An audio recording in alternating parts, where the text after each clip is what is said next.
In this tutorial, we're going to learn how to change the color of a part. Right here, you can see I have a part in my workspace. Let's go to the part and add a script. In your script, first declare the part. Local part equal to script.parent.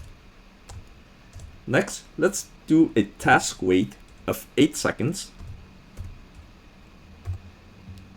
And to change the color of the part, we're going to say part.brick_color equal to brick_color dot, and then you can select a new color from the list.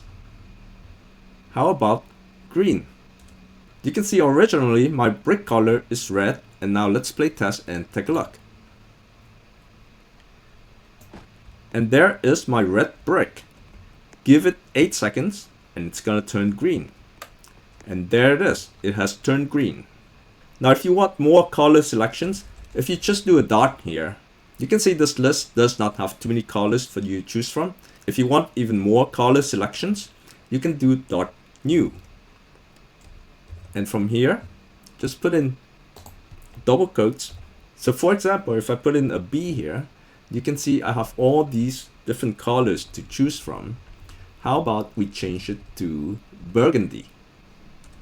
And now let's play test and take a look. So give it 8 seconds and the brick should turn to burgundy. And there you have it, guys. That is how you change the color of a part in Roblox.